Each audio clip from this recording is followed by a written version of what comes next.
व्हायला लागली. दादाजी सोपं सांगतायत ना की एका गावामध्ये उदाहरणार्थ 50 नोंदी सापडल्या आपल्याकडे अपलोड झाल्या, ती अपलोड मध्ये 50 नावं काढायची, त्याच ग्रामपंचायतीवरती ती 50 नावांची यादी लावायची आणि त्या 50 नावांना इंडिव्हिज्युअल आपल्या तलाठी किंवा ग्रामसेवक दोघांनी संपर्क साधून तुमचं नाव त्या पात्र यादीमध्ये आहे, तुम्ही दाखला काढायची प्रक्रिया सुरू करा, एवढं त्याला फक्त कळवायचं. दाखला काढण्याची कागदपत्र देण्याची जबाबदारी त्यांची.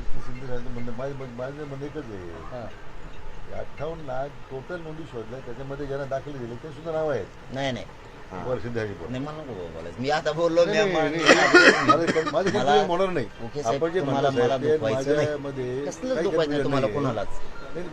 मी क्लिअर करून घेतलं. नाही नाही, तुम्ही आता इंग्लिश जोडी 2-3 शब्द त्यांचा वाढ असं टेन्शन नाही तर काय. मी ऐकलं, मी सामंत साहेबाकडे बघतच नव्हतो, नुसतं दाटून मी मान हलतो असं. तुम्ही काय म्हणतात का ते ऐकत होतो, ते विचारत फेस पडायचं काय मी ना, त्यांना एखाद बढती मिळायचं कुठं होईल ना टंबरला त्यांचं.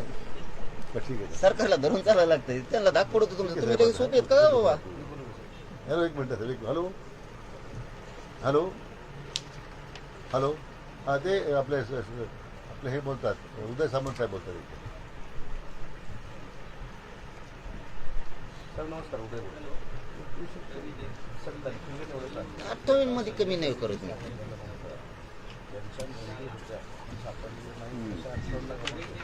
नाही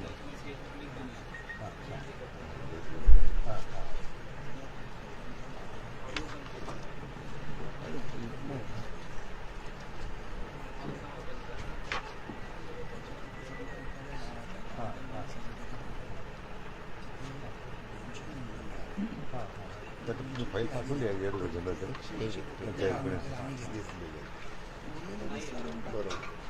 तेच त्यांना म्हणायचं, ते सोप्या पद्धतीत सांगतात, आपण त्यांना उलट्या पद्धतीत. नोंदी आहे त्याच्यात ना.